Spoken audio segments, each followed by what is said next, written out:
Harry Potter story from another's perspective, Rowan Barrows and the Forgotten Prophecy, Chapter 5, Diagon Alley.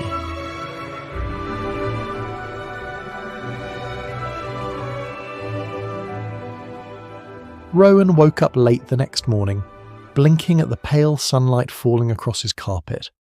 For one heavy, muddled moment he didn't move. His arms and shoulders ached from the week's work, his head felt thick from too little sleep, and the memory of last night, the argument at the kitchen table, the letter sent off with Sebastian, sat like a stone in his stomach. He had failed. He'd run himself ragged, done everything right, and his mother still hadn't changed her mind. He dragged on yesterday's shirt and stumbled downstairs, rubbing the back of his neck, and stopped dead. His father was sitting at the kitchen table. Mr. Barrows looked like he had barely stopped moving since he walked through the door. His coat was slung over the back of a chair, his hair windblown, a mug of tea steaming in his hands.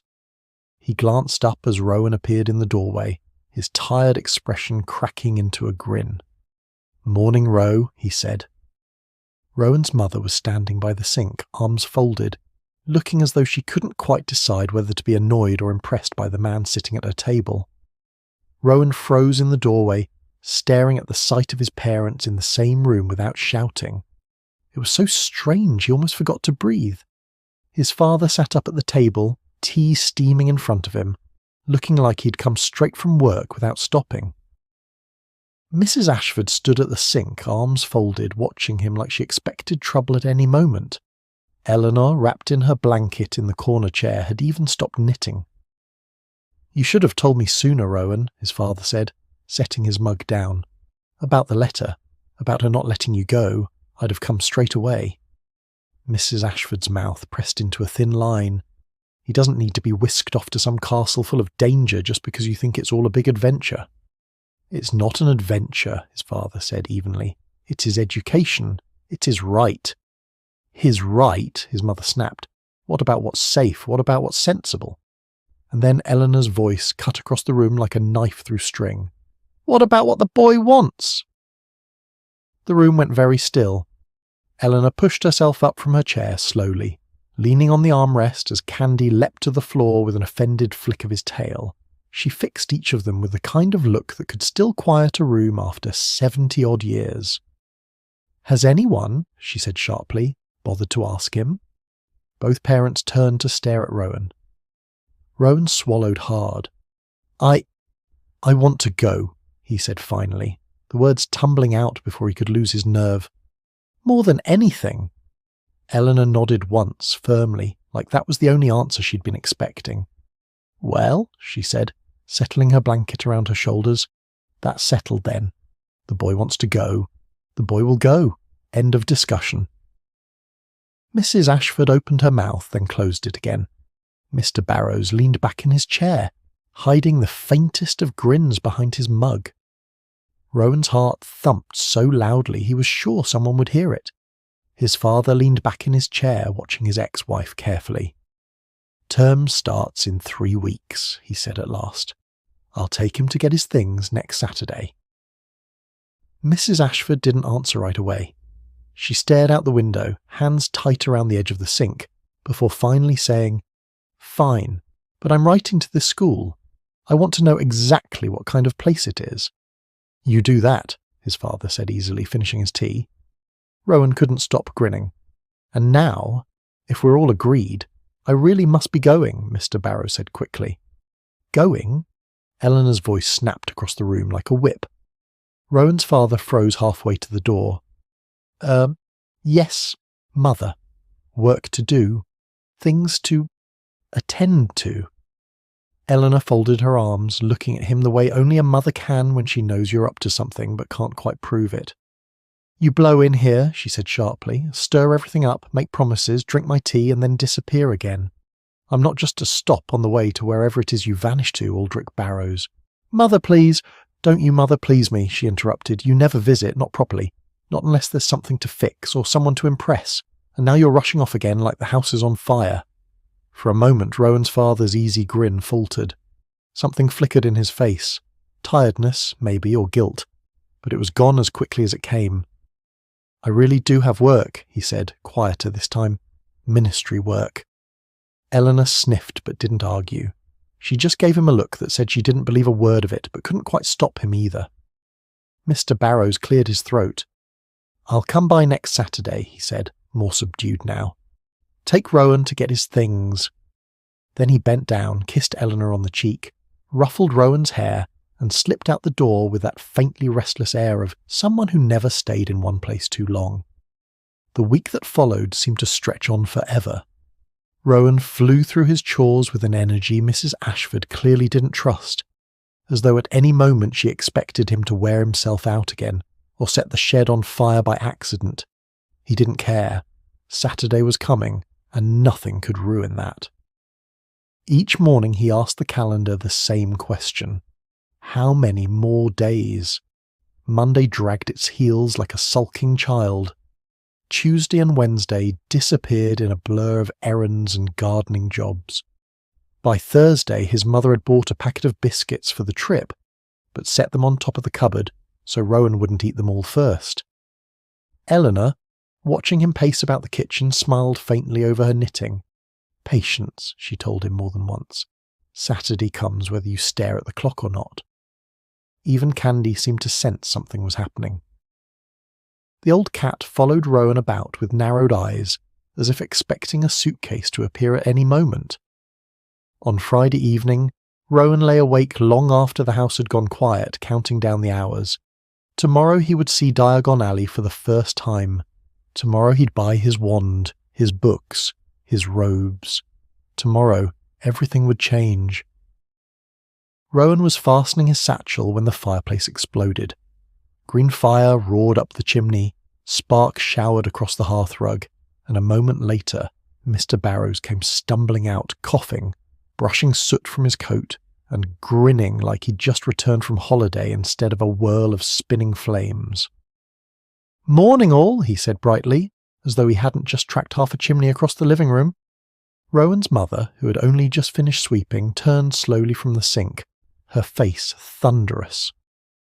Mr. Barrows glanced at the blackened rug, then at her expression, and had the good sense to look sheepish. "Ah, sorry, Mags, but it's quicker than the train." "Quicker to ruin my carpets, you mean?" Eleanor gave a dry little chuckle from her chair. Candy sprawled across her lap. "He's been making entrances like that since he was 15. Never could walk through a door like a normal man." Mr. Barrows leaned down and kissed her cheek, ignoring Mrs. Ashford's glare. "Still keeping them all in line, Mother?" "Someone has to," Eleanor replied, though her eyes softened. Rowan, too excited to care about the soot, bounded into the room. "Are we really going today?" His father ruffled his hair. "Course we are, big day. Get your list?" "Got it," Rowan said, patting his pocket. Mrs. Ashford pressed her lips together but knelt to neaten up Rowan's jacket. "Keep your eyes open," she said quietly. "Don't let him talk you into anything daft, promise me." "I promise," Rowan said, though he could feel the excitement bubbling like fireworks in his chest. "Right then," Rowan's father clapped his hands and turned back to the hearth, where green flames still crackled invitingly. "Hold tight, Rowan. Nothing to it." "Nothing except mess," Mrs. Ashford muttered, brushing soot off the rug. Mr. Barrows only grinned wider. He held out a handful of flue powder. "Ready?" Rowan nodded, heart hammering. Together they stepped into the fire. "Diagon Alley," his father called, and the flames swallowed them whole. Rowan's world turned upside down. Green fire whirled past his ears, roaring louder than a storm, and his stomach swooped as he spun through what felt like hundreds of fireplaces. He caught glimpses as he tumbled. A tidy sitting room, a dusty old shop, a pair of startled witches knitting in their armchairs, before at last he was spat out headfirst into a grate. He hit the floor with a thump, coughing up soot, his satchel sliding off his shoulder. "Rowan!" his father's voice called. A moment later his father stepped neatly out of the flames as though he'd just strolled through a doorway brushing dust from his sleeve. "You all right?" Rowan looked up, dazed. He was sitting on cool, uneven cobblestones, and around him the world was alive. Row upon row of crooked little shops leaned into each other, their painted signs swinging overhead. Broomsticks gleamed in one window, their bristles twitching as if eager to fly. A cluster of owls blinked solemnly from a perch above a door marked Elop's Owl Emporium. The air rang with the clatter of cauldrons being stacked outside a shop, the rustle of parchment spilling from a cart, the excited babble of families up and down the cobbles. Rowan scrambled to his feet, wide-eyed, trying to take it all in at once. "Welcome to Diagon Alley," his father said with a grin, dusting soot off his son's shoulder. Rowan turned in a slow circle, his mouth hanging open. It's... He didn't have the words. "Overwhelming," his father supplied, clearly enjoying the look on his face. "Best get used to it. This is the heart of our world. Everything you'll ever need, right here." A witch swept past them with a stack of spellbooks taller than her head. A goblin glared at them from the doorway of a narrow shop with golden scales in the window. Two little boys pressed their noses to the glass of a joke shop, pointing and laughing at a pile of exploding whoopee cushions. Rowan could only stare. "Right," his father said, clapping his hands. "First things first, Gringotts, got to get your school money, and maybe a few extras."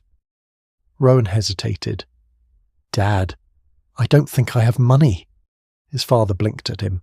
"What on earth do you think your mother has had you hauling compost and pruning roses for all these years? Character building?" Rowan frowned. "Yes."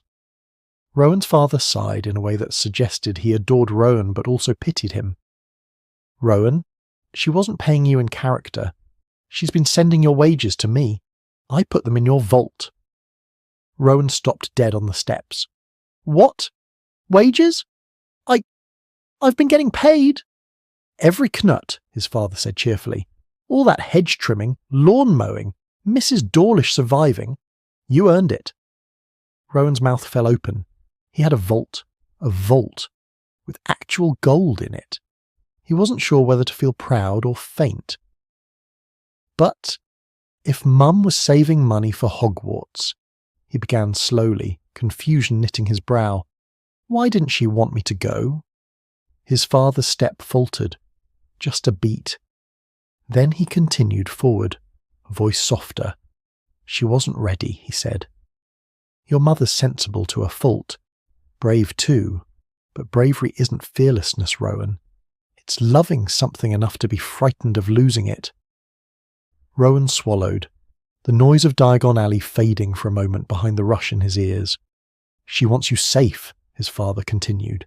"Magic's complicated for her, and Hogwarts means letting go, even if just a little." They reached the tall bronze doors of Gringotts. A goblin in a crimson-trimmed uniform eyed them with the expression of someone analysing two suspicious vegetables in a market bin. Mr. Barrows gave Rowan a quick wink. "Besides," he added lightly, "your mum likes to pretend she's tough. Secretly she's soft as pudding." Rowan let out a snort he hadn't meant to, nerves loosening just a bit. "So you're saying she does want me there?" "She wants you everywhere, safe and happy," his father corrected. "And she knows Hogwarts will make you into something bigger than the boy who weeds Mrs. Perkins' garden." Rowan nodded, heart unexpectedly warm and a little heavy. Mr. Barrows paused outside Gringotts, straightening his cloak as though he suddenly remembered he was a grown man and not someone who regularly tripped over cauldron supplies. Rowan tugged at his sleeve. "Dad, what do you actually do? For work, I mean." His father blinked, surprised. "I've told you. You've said ministry things, and once you said you handled paperwork about brooms." His father winced. "Ah, yes.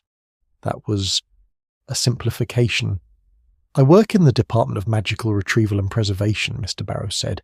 "We track down magical artifacts, lost ones, stolen ones, dangerous ones nobody should be poking about with." Rowan frowned. "Like treasure hunting?" Mr. Barrows grinned. "Occasionally. Mostly it's finding things that would explode if someone kept them in a sock drawer." Rowan laughed. His father's eyes softened. "Someone has to deal with what's left behind. Dark wizards fall. Their magic doesn't always fall with them. He hesitated, then placed a hand on Rowan's shoulder. "And it's quieter work.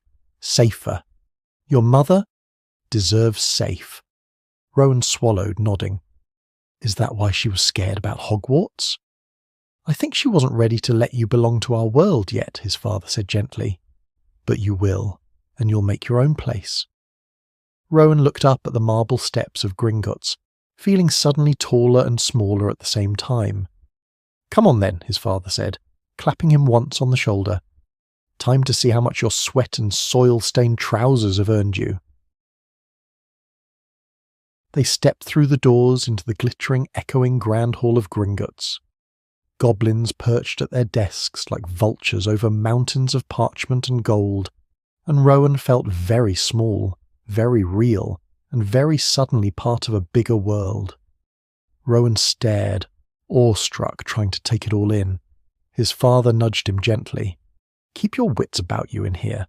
Gringotts sees everything, and forgets nothing." They approached a desk where a goblin with steel-grey hair and eyes like polished obsidian looked up, unimpressed by existence in general. "Key?"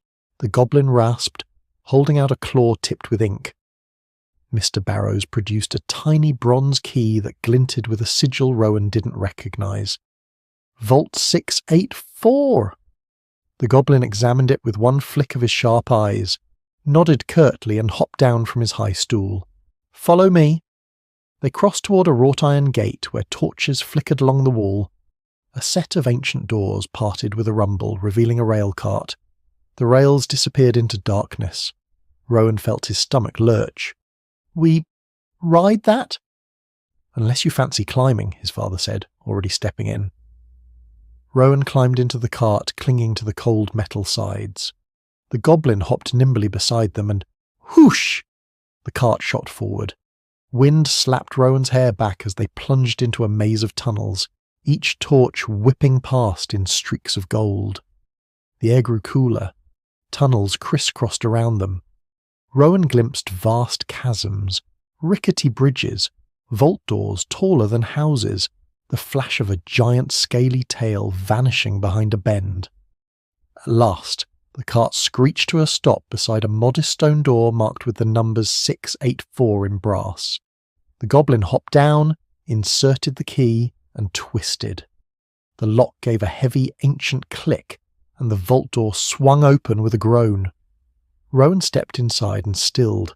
It wasn't overflowing, but stacks of gleaming galleons rested in tidy piles, silver sickles glimmered beside them, and pouches of copper nuts.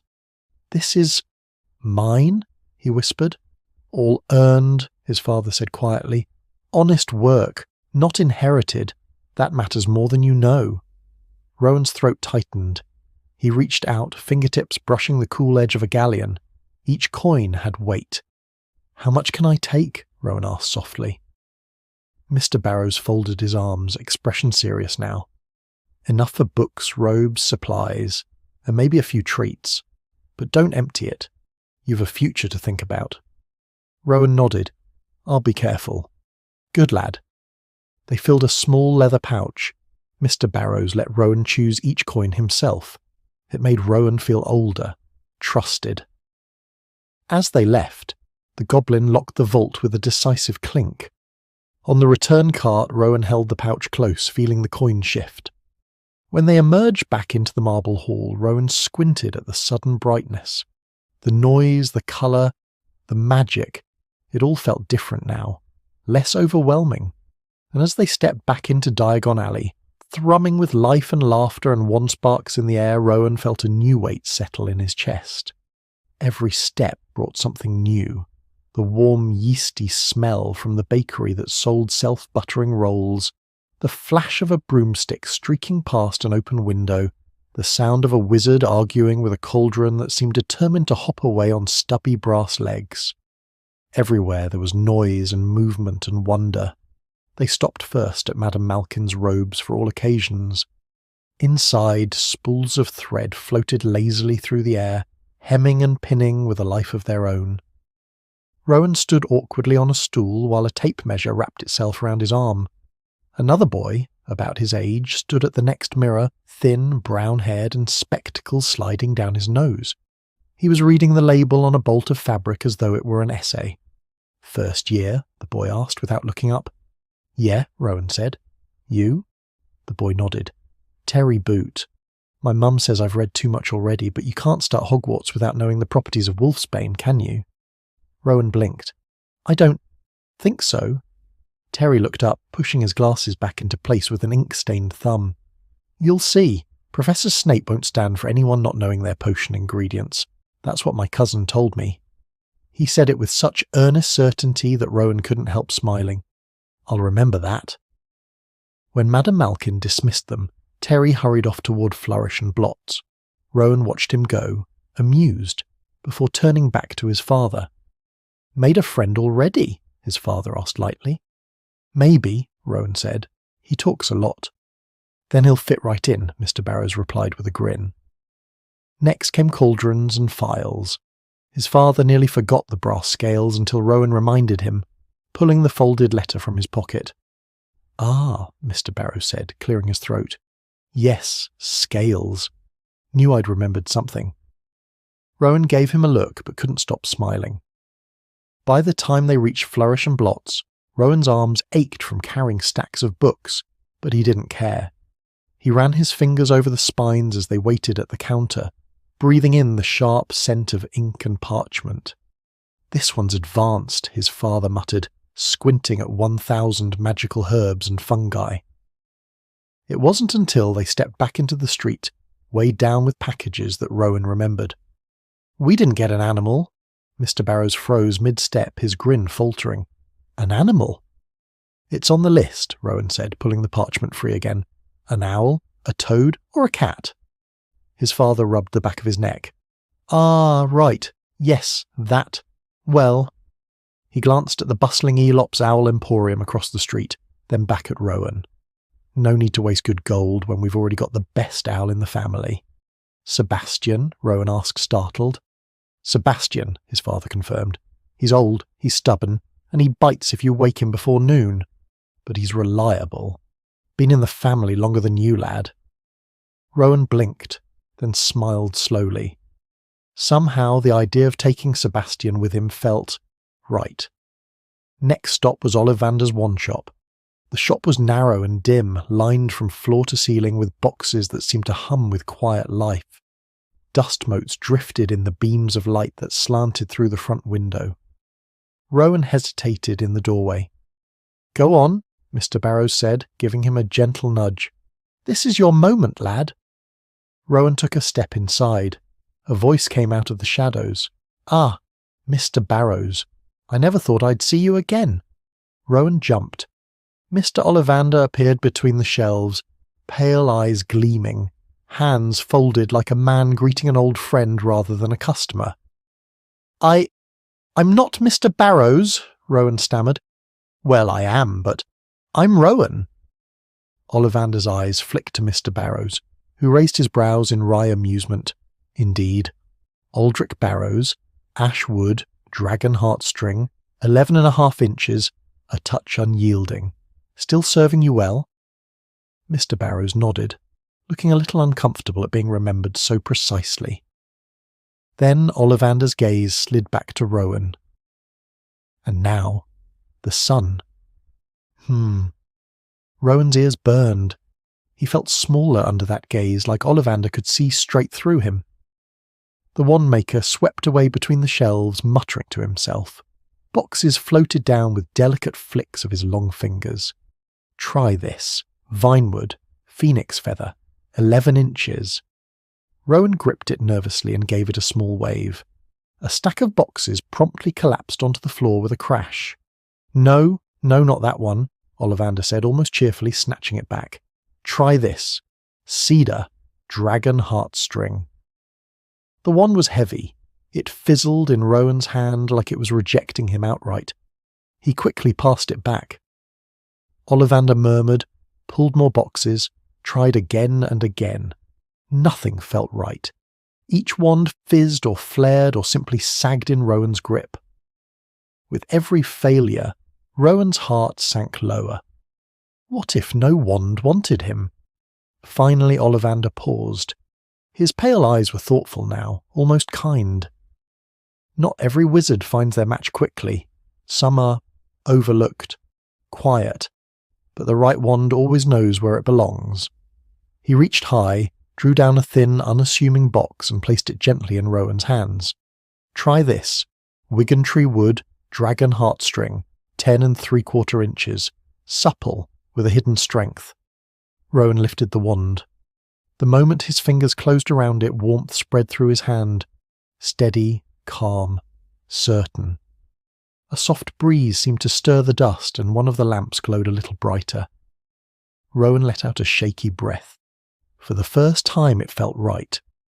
Ollivander's eyes gleamed. Ah, yes, that's the one. Wiggentree is very valuable wood. It does not yield its trust easily, but once it does, it stands firm and holds protective properties. Yes, I think this will do. Rowan stared at the wand, heart thudding. It wasn't grand or dramatic, but it felt like his. Mr. Barrows put a hand on his shoulder. Told you, lad. It'll find you. Rowan swallowed, gripping the wand a little tighter.